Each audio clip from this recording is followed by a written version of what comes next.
سفارش کے سلسلے میں سوال ہے کہ جو ایصال ثواب کا سلسلہ ہے والدین مرحومین کے سلسلے میں خصوصاً اس کی کیا صورت ہے، کیا طریقے ممکن ہیں اور شرعی طور پر کس حد تک ثابت ہے۔ دیکھیے ایصال ثواب کے ضمن میں دو رائے ہیں ہمارے ہاں، اکثریت جو بھی ہمارے ہاں سنی علماء ہیں، دیوبندی بھی بریلوی بھی، وہ اس کے قائل ہیں کہ ایصال ثواب ہوتا ہے مالی عبادت کا بھی اور بدنی عبادت کا بھی۔ بدنی عبادت یہ کہ آپ نے نفل پڑھے اور کہا کہ اللہ ان نوافی کا ثواب میرے والد مرحوم کو، والدہ مرحومہ کو یا کسی اور کو پہنچا دے، یہ ان کا موقف ہے اور وہ مانتے ہیں۔ خیرات کریں اور خیرات کا کہیں، کسی کی بیوہ کی مدد کریں اور کہیں کہ اس کا ثواب اللہ تعالیٰ ان کو پہنچا دے۔ ایک موقف یہ ہے، وہ زیادہ تر ہمارے ہاں جو اہل حدیث حضرات ہیں ان کا موقف ہے۔ تو میں اگرچہ اس معنی میں کہ میں اہل حدیث مسلک سے متعلق نہیں ہوں، لیکن یہ اس معاملے میں میری رائے وہی ہے، وہ یہ ہے کہ بدنی عبادت کا ایصال نہیں ہے، مالی عبادت کا ہے۔ مالی عبادت آپ نے خیرات کی ہے، صدقہ دیا ہے، کسی غریب کی مدد کی ہے، مسکین کی مدد کی ہے، بیوہ کی مدد کی ہے، یتیم کی مدد کی ہے، کسی مقروض کی مدد کی ہے، مال خرچ ہوا ہو تو اس کی جگہ پر جو ہے آپ اپنا ایصال ثواب اس کا کر سکتے ہیں، بدنی عبادت کا نہیں۔ واللہ عالم۔ اب اس میں یہ کہ آپ جس پر چاہیں عمل کر لیں، لیکن یہ جو ہم کرتے ہیں اس کے لیے محفلیں منعقد کرنا اور قرآن خوانیاں ہو، یہ سب بدعات ہے۔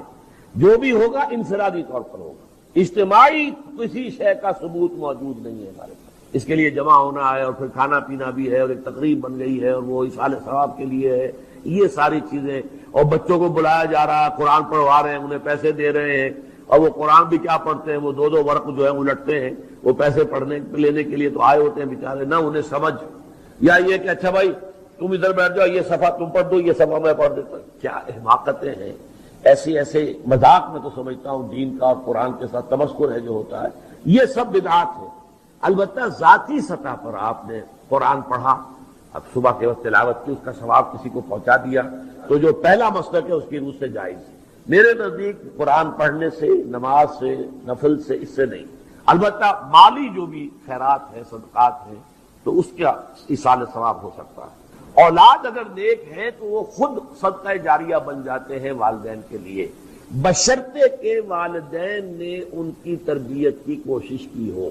اگر کسی کافر کا بیٹا مسلمان ہو گیا ہے تو اس کافر کو تو اولاد سے کچھ نہیں پہنچے گا، لیکن کوئی شخص مسلمان تھا، اس نے اپنی اولاد کی تربیت بھی اچھے طریقے پر کی ہے، اب یہ جو اولاد نیکی جو کرے گی تو اس سے اس کا بھی ثواب اس کو پہنچتا رہے گا، یہ صدقہ جاریہ کہلاتا ہے۔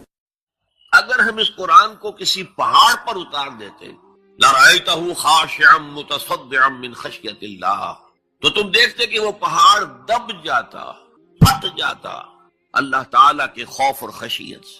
وَتِلْكَ الْأَمْثَالُ نَضْرِبُهَا لِلنَّاسِ، اور یہ مثالیں ہیں جو ہم لوگوں کے لیے بیان کرتے ہیں، لَعَلَّهُمْ يَتَفَكَّرُونَ، شاید کہ وہ تفکر کریں، غور و فکر کریں۔ قرآن مجید میں وہ مضامین جو بہت لطیف ہوتے ہیں، بہت لطیف ہوتے ہیں، جن کا ادراک عام انسانی عقل سے ماورا ہے، اس کے لیے تمثیلیں بیان کی۔ ما لا یدرک کلہ لا یترک کلہ، اگر وہ مضمون بتمام و کمال سمجھ میں نہیں آ سکتا تو کچھ تو آ جائے تمثیل کے حوالے سے، اگر غور و فکر کریں گے تو بات سمجھ میں آ جائے گی۔ اب اس تمثیل کے حوالے سے سب سے اہم مقام جو ہے قرآن مجید کے اس اصول کے تحت کہ القرآن یفسر بعضہ بعضا، قرآن کا ایک حصہ دوسرے حصے کی تفسیر کرتا ہے۔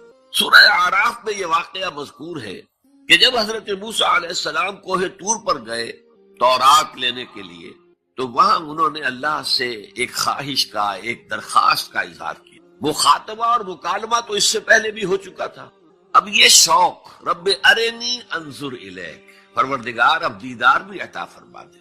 پردے کے پیچھے سے بات تو ہوتی رہی ہے اور ہو رہی ہے، لیکن دیدار بھی عطا کر۔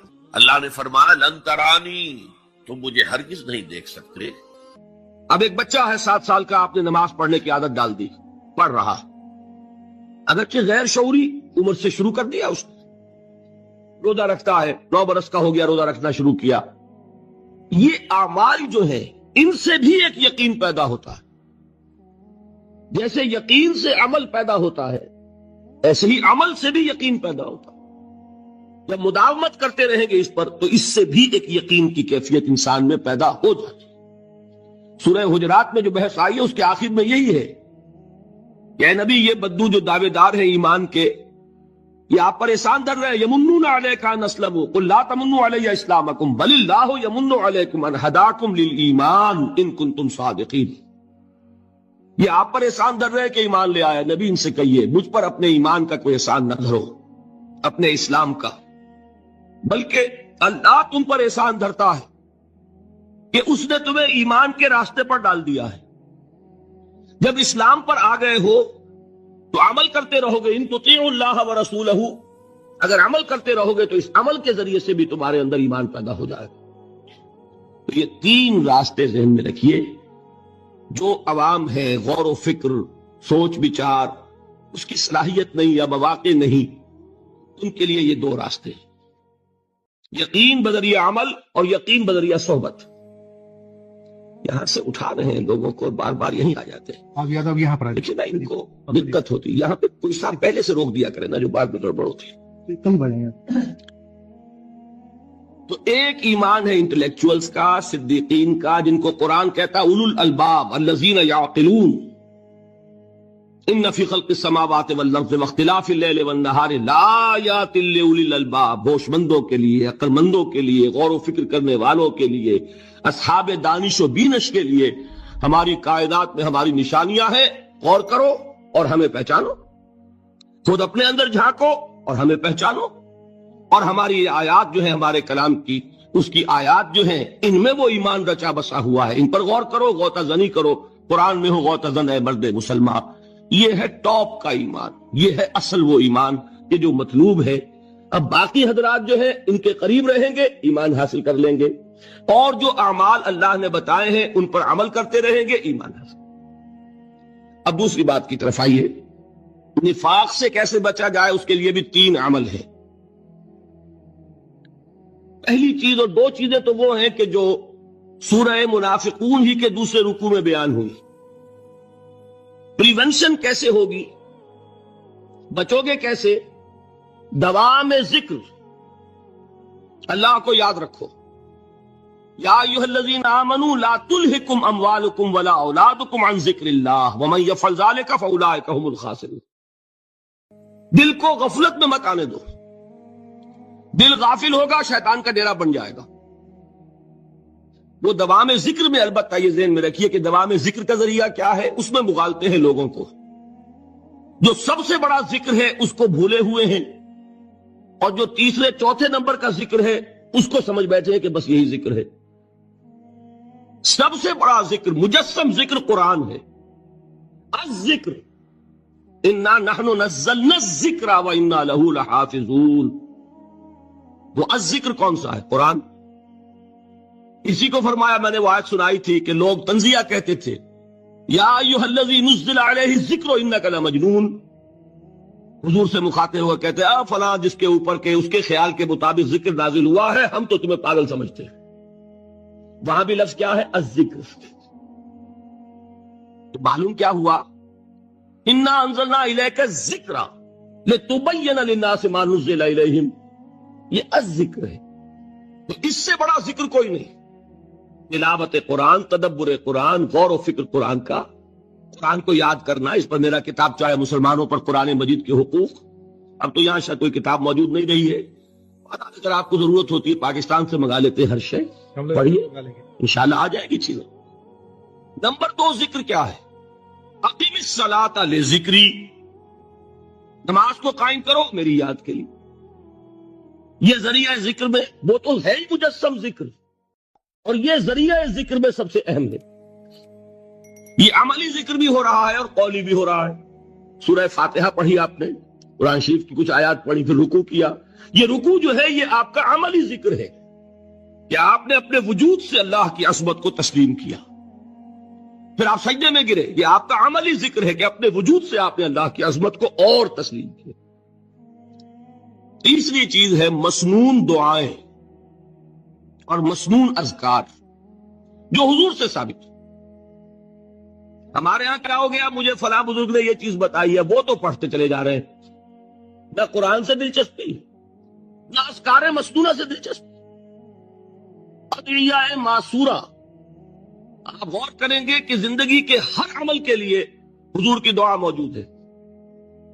صبح اٹھے دعا ہے، آنکھ کھلتے ہی بیت الخلاء میں داخل ہونے لگے دعا ہے، نکلے دعا ہے، وضو کرنے بیٹھے دعا ہے، فارغ ہوئے دعا ہے، مسجد کے لیے گھر سے نکلے دعا ہے، مسجد میں داخل ہوئے دعا ہے، مسجد میں تو ہے ہی ذکر، نماز ہے، تلاوت ہے، باہر نکلے دعا ہے، گھر میں داخل ہونے لگے پھر دعا ہے، سواری پر سوار ہو رہے ہیں دعا ہے، اتر رہے ہیں دعا ہے، شیشہ دیکھ رہے ہیں دعا ہے، کپڑے پہن رہے ہیں دعا۔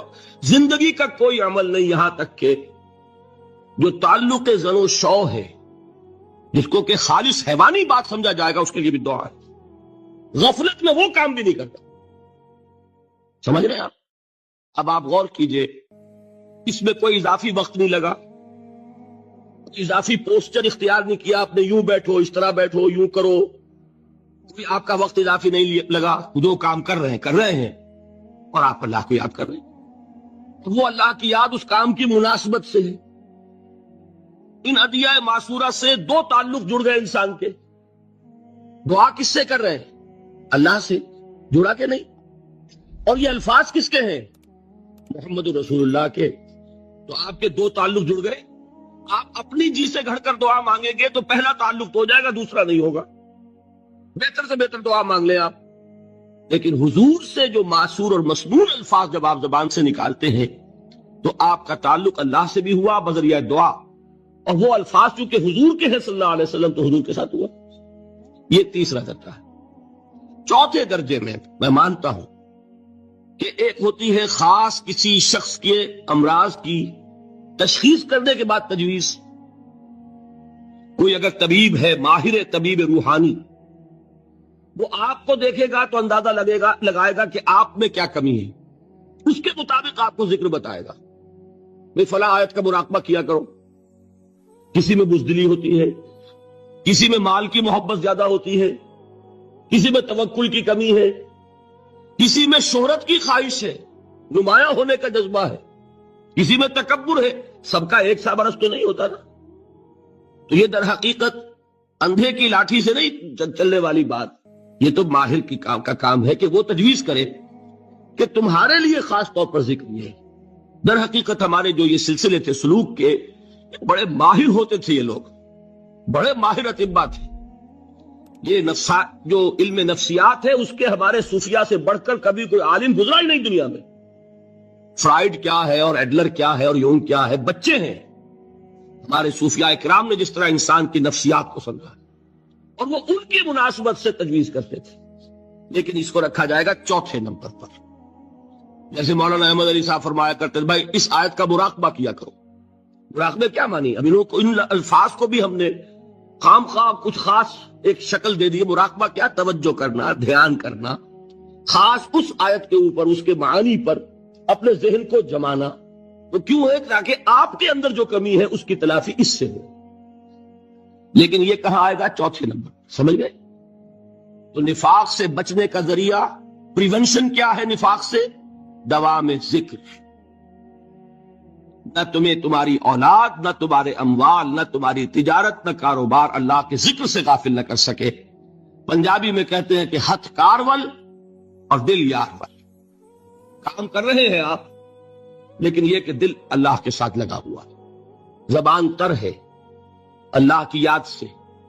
جو قرآن یاد ہے، گاڑی میں آپ بیٹھے جا رہے ہیں، 2 گھنٹے آپ کو کار میں لگانے ہیں، قرآن شریف پڑھتے جائیے، اس سے بڑا ذکر کوئی نہیں۔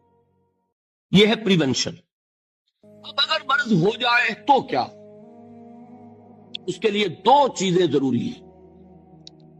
ایک دیکھیے، عجیب ہے یہ، نفاق کا علاج انفاق سے، صرف ایک الف لگانا۔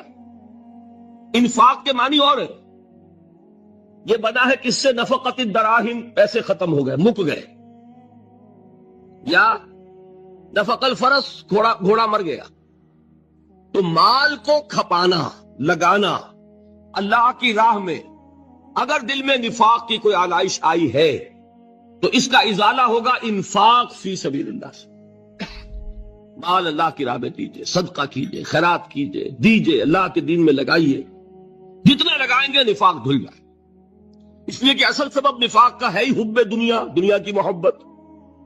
لہذا اس کا ازالہ ہوگا۔ جو سب سے محبوب شے ہے مال، انہ لحب الخیر لشدید، مال محبوب ترین ہے کہ نہیں؟ لہذا اس کو اللہ کی راہ میں لگائیں گے تو وہ نفاق دھل جائے گا۔ اور ایک اور چیز ہے جو بہت اہم ہے، بہت ہی شعوری طور پر اس کا اہتمام کیجئے۔ جس وقت دین کے کسی فرض کی انسان کو سمجھ آ جائے، اس کا شعور پیدا ہو جائے، پھر ڈیلے نہ ہو۔ ذرا سا ڈیلے جو ہے اس پر عمل کرنے میں، یہ در حقیقت نفاق کو جڑ پکڑنے کا موقع دینا ہے۔ امیڈیٹ ایکشن، ایک بات سمجھ میں آ گئی، فوراً عمل کرو۔ اس میں شیطان کیا کرتا ہے؟ ذرا ٹھہر جاؤ، ابھی دیکھو یہ فرض ہے، یہ ذمہ داریاں ہیں، یہ کرنا ہے، اور پھر لگا دینا اپنے آپ کو۔ بہت سے لوگ کہتے ہیں بس جی ریٹائرمنٹ کے بعد تو سارا میں دین کے لیے وقت کر دوں گا۔ اول تو خدا کے بندے تمہارے اندر رہ کیا جائے گا ریٹائرمنٹ کے بعد؟ سارا تو کھپ چکو گے، رہ کیا جائے گا؟ دوسرے یہ کہ یہ بھی جان لیجئے کہ کار دنیا کسے تمام نہ کر، ریٹائرمنٹ کے بعد کون فارغ ہو جاتا ہے؟ بیٹوں بیٹیوں سے فارغ ہوئے تو پوتے پوتیاں موجود ہیں، نواسے نواسیاں موجود ہیں، کبھی بھی وہ بوجھ ختم نہیں ہوتا زندگی کا۔ وہ تو یہ کہ آج بات سمجھ میں آئی ہے تو آج عمل ہونا چاہیے۔ قرآن مجید میں سورہ انعام میں بڑی شدید وعید آئی ہے، الفاظ ہیں یہ، وَنُقَلِّبُ أَفْئِدَتَهُمْ وَأَبْصَارَهُمْ كَمَا لَمْ يُؤْمِنُوا بِهِ أَوَّلَ مَرَّةٍ۔ انسان پر ایک حقیقت انکشاف ہوا کہ بات حق ہے، فوراً تسلیم کرے۔ کسی مصلحت کی وجہ سے، کسی بزدلی کی وجہ سے، کسی لالچ کی وجہ سے، کسی اپنی سیادت یا قیادت کی وجہ سے کیسے مان لوں؟ لوگ کہیں گے کہ یہ نیچے ہو گیا، وہ اونچا ہو گیا جس کی بات مانی، کسی وجہ سے رک گئے، تو اللہ تعالیٰ اندر سے وہ جو استعداد ہے حق کو پہچاننے کی وہ سلب کر لیتا۔ وَنُقَلِّبُ أَفْئِدَتَهُمْ وَأَبْصَارَهُمْ، ہم الٹ دیں گے ان کے دلوں کو بھی اور ان کی آنکھوں کو بھی۔ کیوں؟ كَمَا لَمْ يُؤْمِنُوا بِهِ أَوَّلَ مَرَّةٍ، اس لیے کہ وہ پہلی مرتبہ جب انکشاف حق ہوا ہے وہ ایمان نہیں لائے۔ اس کا میں ایک واقعہ آپ کو سنانا چاہتا ہوں کہ کس طرح صحابہ کرام پر بھی وقتی طور پر یہ واقعہ اگر صحابہ کرام کا نہ ہوتا تو یہ حقائق سمجھ میں نہ آتے۔ غزوہ تبوک کے موقع پر یہ میں جملہ انکمپلیٹ رہ گیا، ضعف ایمان کا حملہ ہو جاتا تھا۔ کہیے کہ اے جاہلو، اے نادانو، اے حرص و ہوا کے بندو۔ ایک بات ذرا نوٹ کر لیجئے کہ لفظ جاہل جب ہم اردو میں بولتے ہیں اس کا مفہوم کچھ اور ہے، بلکہ وہ میرے نزدیک نسبتاً ہلکا ہے۔ عربی میں یہ لفظ اس سے کہیں زیادہ ثقیل معنی ہے۔ اردو میں ہم جاہل کہتے ہیں اس شخص کو جو پڑھا لکھا نہیں ہے۔ عربی میں ہو سکتا ہے کہ کوئی شخص بہت بڑا عالم ہو پھر جاہل ہو۔ جاہل کا لفظ عربی میں آتا ہے ایک ایسے شخص کے لیے جو خواہشات سے مغلوب ہے، جذبات سے مغلوب ہے، شہوات سے مغلوب ہے۔ ایک تو وہ شخص ہے کہ جو اپنی عقل سے راستہ دیکھ رہا ہے اور چل رہا ہے، اور ایک وہ شخص ہے کہ جو اندھا بہرا ہو کر خواہشات کے پیچھے لگا ہوا ہے، جو جذبات کا غلام بن گیا، جو شہوات کی بندگی کر رہا، وہ جاہل ہے۔ تو در حقیقت عربی زبان میں عالم کے مقابلے میں جاہل نہیں ہے، بلکہ جاہل ہے عاقل کے مقابلے میں۔ ایک وہ شخص ہے کہ جس کی زندگی میں عقل، اس کی سوجھ بوجھ، اس کے شعور کو اپر ہینڈ حاصل ہے، جذبات اس کے نیچے ہیں۔ اور ایک شخص وہ ہے کہ جس کے جذبات بالا تر ہے اور عقل اس کے نیچے دب گئی ہے، وہ شخص جو ہے وہ عاقل کے مقابلے میں جاہل ہے۔ تو یہاں کہا جا رہا ہے، اے جاہلو، اے حرص و ہوا کے بندو، اے خواہشات کے غلاموں، کیا تم مجھے بھی یہ حکم دے رہے ہو کہ میں اللہ کے سوا کسی اور کی بندگی کروں؟ وَلَقَدْ أُوحِيَ إِلَيْكَ وَإِلَى الَّذِينَ مِن قَبْلِكَ، اور اے نبی دیکھ لیجئے آپ کی طرف بھی وحی کی جا چکی ہے، لَإِنَّ أَشْرَكْتَ لَيَحْبَطَنَّ عَمَلُكَ وَلَتَكُونَنَّ مِنَ الْخَاسِرِينَ۔ اگر بالفرض، میں پھر بالفرض کا اضافہ کر رہا ہوں، اگر بالفرض آپ نے بھی شرک کیا تو سارے اعمال آپ کے بھی حبط ہو جائیں گے اور آپ بھی خسارہ پانے والوں میں سے ہو کر رہیں گے۔ بَلِ اللَّهَ فَاعْبُدْ وَكُن مِّنَ الشَّاكِرِينَ، بس صرف ایک اللہ ہی کی بندگی کیجئے اور شکر کرنے والوں بندوں میں سے ہو جائیں گے۔ یہ اس سورہ زمر کی چند آیات میں نے آپ کو سنائی ہیں، یہ میرے نزدیک اس موضوع پر انفرادی سطح پر جو توحید عملی کا تقاضا ہے، یعنی عبادت رب اس حال میں کہ اطاعت کو اس کے لیے خالص کر دیا گیا، اس موضوع پر یہ قرآن مجید کا ذروہ صدام ہے۔ اس سے ذرا آگے آئیے سورہ مومن میں اسی عبادت کا ایک ایسوٹیرک ایلیمنٹ ہے، ایک تو ایکسوٹیرک ایلیمنٹ ہے جو نظر آتا ہے. آپ نے اللہ کے حکم کے مطابق کوئی عمل کیا، دیکھنے والوں کو نظر آ جائے گا. آپ نے کوئی اور کسی چیز سے احتراز کیا، بچے اس لیے کہ وہ حرام ہے، لوگوں کو معلوم ہو جائے گا. آپ کسی محفل میں ہیں جس میں شراب نوشی ہو رہی ہے، ہمارے بہت سے لوگوں کو اس کا تجربہ ہوتا ہے، باہر جاتے ہیں کوئی ایسی پارٹی ہے کہ وہاں شراب سرو ہو رہی ہے اور آپ نہیں پی رہے، تو لوگ اب آپ سے پوچھتے ہیں کہ آپ کیوں نہیں پی رہے، کیا وجہ ہے، اور آپ کہتے ہیں کہ یہ ہمارے دین میں حرام ہے. یہ گویا کہ ایک ظاہری عمل ہو گیا، آپ کی بندگی کا ظہور ہوا، اس کا اظہار ہوا.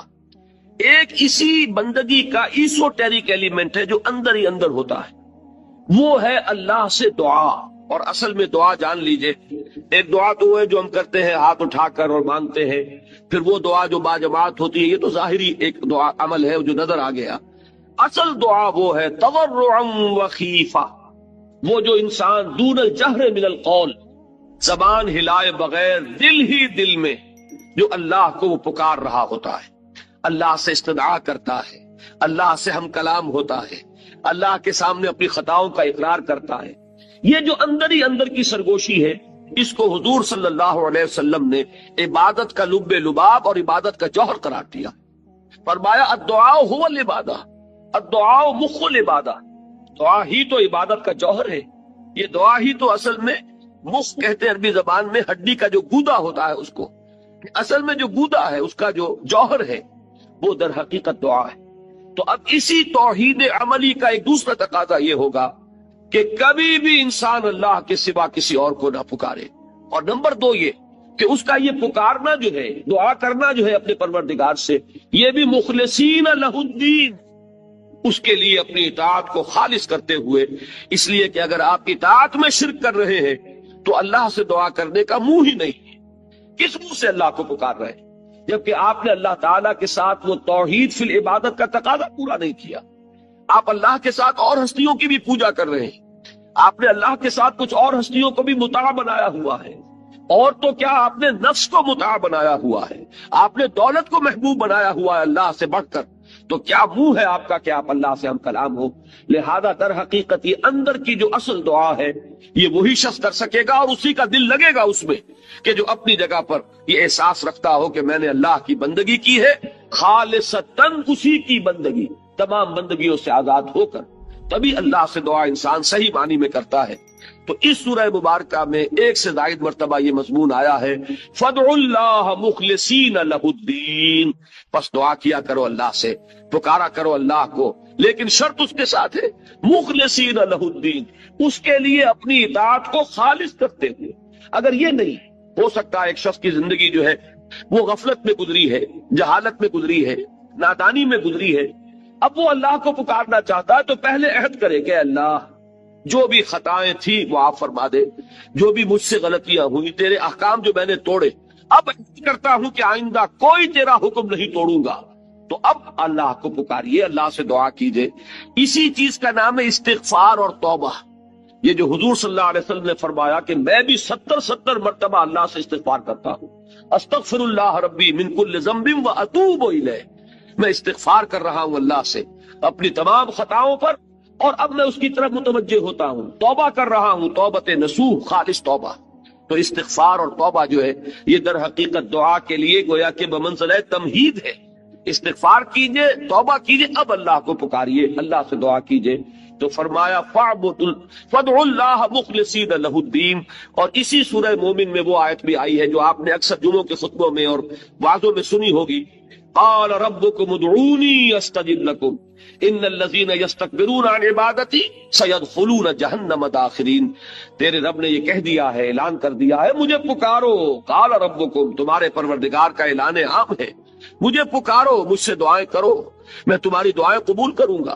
اور جو لوگ بربنائے استکبار میری عبادت اور میری دعا سے وہ ابا کرتے ہیں، انکار کرتے ہیں، اعراض کرتے ہیں، وہ جہنم میں داخل ہوں گے ذلیل و خوار ہو کر.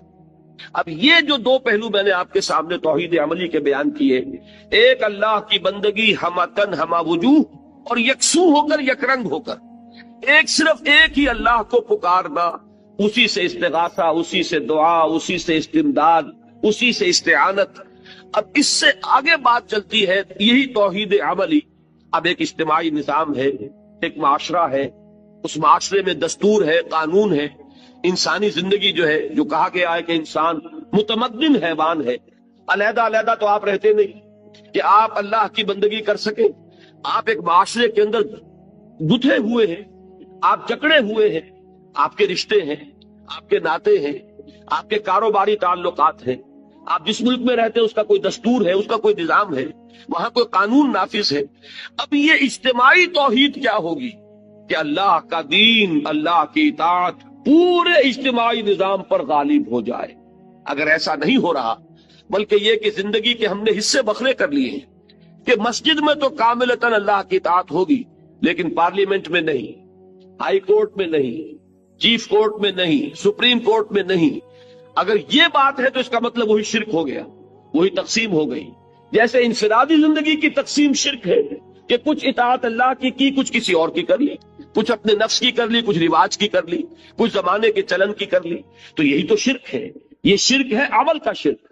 اسی طریقے سے اجتماعی نظام میں جب تک کہ پورا نظام اللہ کی اطاعت کے تابع نہ آ جائے، سیاست ہو تو اس کے تابع ہو، قانون ہو تو اس کے تابع ہو، عدل کا نظام ہے تو اس کے تابع ہو، معیشت ہے تو اس کے تابع ہو، سماجی نظام ہے تو اس کے تابع ہو، آئلی نظام ہے تو اس کے تابع ہو، جب تک کہ اجتماعی نظام پورا کا پورا اللہ کی اطاعت کے تحت نہیں آ جاتا، در حقیقت توحید کا تقاضا اجتماعی سطح پر پورا نہیں ہوگا۔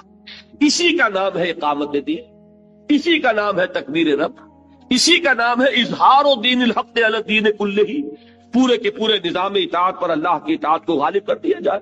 اسی کا نام ہے لیکون الدین کلہ للہ، کہ پورا کا پورا نظام اطاعت اللہ ہی کے تابع ہو جائے۔ اسی کا نام ہے اعلاء کلمت اللہ، جو حضور نے فرمایا کہ اصل مجاہد وہ ہے جو جنگ کرتا ہے نہ مال غنیمت کے لیے، نہ اپنی بہادری کے اظہار کے لیے، نہ وہ کسی قومی یا قبائلی عصبیت کی بنیاد پر، بلکہ صرف اس لیے لتکون کلمت اللہ ہی العلیٰ، تاکہ اللہ کا کلمہ سب سے اونچا ہو جائے، اللہ کی بات سب سے بالا ہو جائے۔ یہ جو عمل ہے، اس کے لیے پہلا قدم کیا ہوگا؟ دیکھیے، اس کو اچھی طرح سمجھ لیجیے، میں چاہتا ہوں دو اور دو چار کی طرح بات سمجھ میں آئے۔ سب سے پہلا کام کیا ہے کہ میں اور آپ خود اللہ کے بندے بنے۔ اگر یہ ہم نہیں کر رہے اور ہماری اپنی اطاعت میں ابھی شرک کا رنگ ہے، ہماری اپنی محبتوں میں ابھی شرک کی آمیزش ہے، تو اس سے اگلا قدم اٹھنے کا سوال ہی نہیں۔ ہماری بندگی، ہماری اطاعت، ہماری عبادت اللہ کے لیے ہو، اطاعت کو اس کے لیے خالص کرتے ہو۔ اگلا قدم کیا ہوگا؟ اب اسی کی دعوت دیجئے، اسی کو عام کیجئے، لوگوں کو، اوروں کو بھی یہ بات کہیے کہ اللہ کے بندے بنو، اپنے خواہشات کی بندگی ترک کرو، اور کسی کی اطاعت جس میں معصیت آ رہی ہو اللہ کی، اس کو ترک کر دو، خدا واحد کی بندگی اختیار کرو۔ یہی دعوت ہے تمام انبیاء کرام کی۔ قرآن مجید میں آپ پڑھ جائیے، کتنی ہی صورتوں میں ایک ایک رسول کا نام لے کر فرمایا گیا ہے، ان سب کی ایک ہی دعوت تھی۔ نوح ہو، ہود ہو، صالح ہو، شعیب ہو، ابراہیم ہو، لوط ہو، موسیٰ ہو، عیسیٰ ہو، محمد الرسول اللہ ہو صلی اللہ علیہ وسلم علیہ الصلوۃ والسلام۔ دعوت کیا ہے؟ ان اعبدوا اللہ ما لکم من الہ غیرہ، اللہ کی بندگی کرو، اللہ کی اطاعت اختیار کرو، اس کے سوا تمہارا کوئی معبود نہیں ہے۔ یا یہ کہ الفاظ تھوڑے سے بدل جاتے ہیں، ان اعبدوا اللہ واطیعون، اللہ کی عبادت اختیار کرو اور میری اطاعت کرو۔ اس لیے کہ اللہ کی اطاعت کس کے ذریعے ہوگی؟ اللہ کا قانون کس کے ذریعے معلوم ہوگا؟ اللہ کی مرضی اور نامرضی جو ہے اس کا علم کس کے ذریعے حاصل ہوگا؟ اللہ کا نمائندہ کون ہے؟ وہ اللہ کا رسول ہے۔ جو بھی رسول وقت کا ہے اس کی اطاعت لازم ہے، اس لیے کہ اس کی اطاعت در حقیقت اللہ کی اطاعت ہے۔ ما ارسلنا من رسول الا لیطاع باذن اللہ، ہم نے نہیں بھیجا کسی رسول کو مگر اس لیے کہ اس کی اطاعت کی جائے اللہ کے حکم سے۔ اس کی اطاعت کس کی ہے؟ وَمَن يُطِعِ الرَّسُولَ فَقَدْ أَطَاعَ اللَّهَ، جس نے رسول کی اطاعت کی، اس نے اللہ کی اطاعت کی۔ تو تمام رسولوں کی دعوت آئی ہے اسی عنوان سے، ان اعبدوا اللہ ما لکم من الہ غیرہ، یا ان اعبدوا اللہ واطیعون، اللہ کی بندگی کرو اور میری اطاعت کرو۔ قرآن مجید کیوں نازل ہوا؟ کتاب احکمت آیاتہ ثم فصلت من لدن حکیم خبیر، اللہ تعبدوا الا اللہ، اللہ کے سوا کسی اور کی بندگی نہ کرو۔ تمہاری تخلیق کا مقصد کیا ہے؟ فرمایا وما خلقت الجن والانس الا لیعبدون، میں نے جنوں اور انسانوں کو پیدا ہی اس لیے کیا کہ میری بندگی کریں۔ یہ دعوت جو ہے اس کا مضمون آیا ہے اگلی سورت میں، سورہ حامیم السجدہ میں، بڑے پیارے الفاظ ہیں، ومن احسن قولا ممن دعا الی اللہ وعمل صالحا وقال اننی من المسلمین۔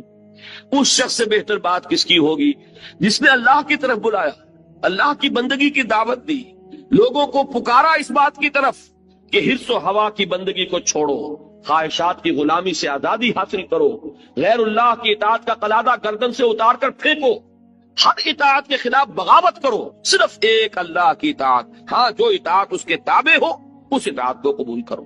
یہ دعوت جو ہے ایک اعتبار سے بڑی باغیانہ دعوت ہے، اس لیے کہ دنیا میں جس کسی نے اپنی خدائی کا تخت جمایا ہوا ہے، وہ فرعون ہو، وہ نمرود ہو، جو کوئی بھی حاکمیت کا مدعی بن کر بیٹھا ہوا ہے، جو کوئی بھی اس بات کا مدعی ہے کہ ملک ہمارا ہے، ہماری مرضی چلے گی۔ آج کا تصور جمہوریت یہی تو ہے، عوامی حاکمیت، عوام کے پاس سوورنٹی ہے، عوام مالک ہیں، لہذا عوام کے نمائندے جو چاہے قانون بنا دے۔ وہ دو مردوں کو شادی کا حق دے دے تو وہ دو مرد جو ہے میاں اور بیوی کی حیثیت سے رہ سکیں گے، وہ اگر ہم جنسی کو جائز قرار دے دے ہم جنسی جائز ہو جائے گی، وہ شراب کو چاہے تو بند کر دے، چاہے تو اس کو کھول دے، جیسے کہ امریکہ میں ہوا کہ پروہیبیشن ایکٹ بھی انہوں نے پاس کیا اور پھر اس کے لیے راستہ کھول دینے والا قانون وہ بھی انہی کا پاس کرتا ہے۔ یعنی یہ کہ قانون سازی کا اختیار مطلق عوام کے ہاتھ میں ہے، جو عوام کے نمائندوں کے ذریعے سے بروئے کار آئے گا۔ اگر یہ ہے تو یہ بھی بغاوت، اللہ سے بغاوت، اللہ کی حاکمیت کے خلاف اعلان جنگ۔ اب اس کے خلاف بغاوت یہ ہے دعوت بندگی رب، اللہ کے بندے بنو، ہر اطاعت سے، ہر غلامی سے، ہر چاہے وہ اپنے نفس کی ہو، اپنے خواہشات کی ہو یا کسی مدعی حاکمیت کی ہو، جس کی بھی اطاعت اللہ کی اطاعت سے آزاد ہے اس سے اپنے آپ کو آزاد کرو۔ اقبال نے اسی کو کہا تھا بڑے خوبصورت انداز میں، یہ ایک سجدہ جسے تو گراں سمجھتا ہے، ہزار سجدوں سے دیتا ہے آدمی کو نجات۔ صرف ایک اللہ کا بندہ بننا کتنی بندگیوں سے نجات دلانے والی شے ہے، لیکن اس کے لیے بڑی ہمت اور بڑی جرت کی ضرورت ہے، بڑی استقامت کی ضرورت ہے۔ اسی لیے اسی سورہ حامیم السجدہ میں فرمایا ہے ان الذین قالوا ربنا اللہ ثم استقاموا تتنزل علیہم الملائکۃ الا تخافوا ولا تحزنوا وابشروا بالجنۃ التی کنتم توعدون۔ جو لوگ یہ کہیں کہ ہمارا رب اللہ ہے، پھر اس پر جم جائیں، اس پر استقامت دکھائیں، اس پر وہ ہم ٹھوک کر کھڑے ہو جائیں، اس کے خلاف کسی بات کو تسلیم کرنے کے لیے تیار نہ ہو، نہ اپنے نفس کی، نہ کسی اور کی، نہ داخل سے نہ خارج سے۔ تو یہ وہ لوگ ہیں جن پر فرشتوں کا نزول ہوتا ہے کہ نہ کوئی غم کھاؤ، نہ کوئی رنج اور افسوس کو قریب آنے دو، خوشیاں مناؤ اس جنت کی جس کا تم سے وعدہ کیا گیا تھا۔ یہ کون لوگ ہیں؟ شرط صرف ایک، جو یہ کہے کہ ہمارا رب اللہ ہے، پھر اس پر جم جائے۔ تو سورہ حامیم السجدہ کا مضمون ہے اب اس کی دعوت، بندگی رب کی دعوت۔ اب آئیے اس کے بعد یہ سورہ شورا، اس میں وہ مضمون آیا ہے کہ جو آپ کے پاس بھی یہ آیات ہے، اب ان آیات کو سامنے رکھیے اور اس کے ایک ایک لفظ کے اوپر توجہ صرف کیجیے۔ ارشاد ہوتا ہے شرع لکم۔ ان آیات کے مفہوم کے ضمن میں چونکہ بعض مغالطے کچھ لوگوں کو ہوئے ہیں خلوص و اخلاص سے، اور کچھ لوگ وہ دانستہ مغالطہ پیدا کرنا چاہ رہے ہیں، لہذا میں یہ چاہتا ہوں کہ آپ اس کے ایک ایک لفظ کو اچھی طریقے سے سمجھیں۔ شرع لکم، شرع وہی لفظ ہے جس سے شریعت بھی بنا ہے اور اسی سے شارع بنا ہے۔ شارع عام نہیں ہے، شارع کسے کہتے ہیں؟ راستے کو، اور شریعت یہ بھی در حقیقت ایک راستہ ہے جس پر کہ اللہ اور اس کے رسول نے چلنے کا حکم دیا ہے، یہ کرو یہ نہ کرو، وہ شریعت یہ شارع۔ اور یہیں سے لفظ آیا شرع، مقرر کر دیا تمہارے لیے، شرع لکم، مقرر کیا تمہارے لیے، من الدین، دین میں سے۔ اب دین میں سے کے دو مفہوم ہو سکتے ہیں، اس لیے کہ چونکہ جب بحث ہوتی ہے، گفتگو ہوتی ہے، یہ نہیں ہے یہ ہے، تو میں اصل میں ثابت یہ کر دینا چاہتا ہوں کہ قرآن اپنے مضامین پر اس طریقے سے محافظت کرتا ہے کہ جتنے ممکن ترجمے کیے جا سکتے ہیں وہ سامنے رکھ لیجئے، مراد سب کی ایک ہوگی، سوائے اس کے کہ اس سے کنفیوژن پیدا کرنے کی کوشش کی جا رہی ہو، اور کوئی چیز نہیں ہوتی، نتیجتاً بات وہیں پہنچ جائے گی۔ اگر ایک جگہ پر دو ترجمے ممکن ہیں، کوئی حرج نہیں، ان دونوں ترجموں کو دیکھیے کہ بات آخر کہاں جا رہی ہے، تو اس کی ایک مثال آج آ جائے گی کہ منطقی طور پر جو نتیجہ نکل رہا ہے وہ دونوں ترجموں کا ایک ہے۔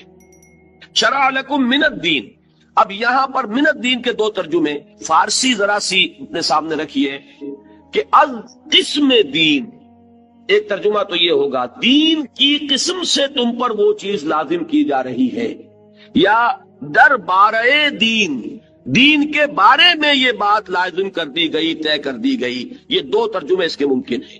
شرع لکم من الدین، طے کر دیا ہے تمہارے لیے از قسم دین، یا طے کر دیا ہے تمہارے لیے در بارے دین، دین کے بارے میں، دین کے سمت میں۔ یہاں سمجھیے دین کہتے کسے ہیں؟ یہ لفظ قرآن مجید کی ایک بڑی بنیادی اصطلاح ہے۔ اس کا جو سب سے بنیادی مفہوم ہے عربی زبان میں، یہ میں نے بارہا کہا ہے، آج پھر اشارہ کر رہا ہوں کہ جتنی اصطلاحات ہیں قرآن مجید کی، یہ سب عربی زبان کے الفاظ تھے جب قرآن نازل ہو رہا تھا، اس وقت یہ عربی میں مستعمل تھے۔ نیا لفظ قرآن مجید لاتا تو عرب سمجھتے نہیں۔ ظاہر بات ہے کہ پک اینڈ چوز کیا ہے قرآن نے، وہ جو زبان مستعمل تھی، جو عربی مبین تھی، جو اہل عرب استعمال کر رہے تھے، اس میں سے الفاظ کا انتخاب کیا ہے۔ وہ انتخاب حکمت کی بنیاد پر ہے۔ اچھا، ایک تو ہے عام الفاظ کا انتخاب، ایک یہ ہے کہ جب اسے اصطلاح کی شکل دی ہے تو اس میں اضافی مفہوم خود پیدا کیا ہے۔ مثال کے طور پر صوم کے کیا معنی ہے؟ رک جانا۔ اب رک جانے کی کیا معنی ہے؟ کس چیز سے رک جانا؟ اب صوم جو دین میں ہے وہ ایک اصطلاح ہے۔ صوم وہ روزہ ہے کہ صبح سے لے کر اور سورج کے غروب ہونے تک، طلوع فجر سے اور غروب شمس تک انسان کا کھانے پینے سے رک جانا، اپنی جنسی شہوت کو پورا کرنے سے رک جانا، جائز چیزیں بھی نہ کھا سکتے ہو نہ پی سکتے ہو، جائز طریقے سے بھی اپنی شہوت کے تقاضوں کو پورا نہیں کر سکتے، یہ پورا قانون جو ہے اس کو پس منظر میں رکھیے۔ تو اب یہ صوم کا مطلب ہے۔ صوم کے معنی صرف رک جانا نہیں۔ تزکیہ کے معنی کیا ہے؟ تزکیہ کے معنی پاک کرنا، صاف کرنا۔ لیکن زکوٰۃ کے معنی کیا ہے؟ زکوٰۃ آپ کہتے ہیں زکوٰۃ کے معنی پاک کرنا، صاف کرنا، جس طرح چاہے کوئی پاک کر لے، صاف کر لے، نہیں۔ زکوٰۃ اب ایک اصطلاح ہے۔ زکوٰۃ کا مفہوم ہے کہ اپنے مال کو پاک کرنے کے لیے جو طریقہ اللہ نے اور اس کے رسول نے معین کر دیا، اب اس کا نام زکوٰۃ ہوگا۔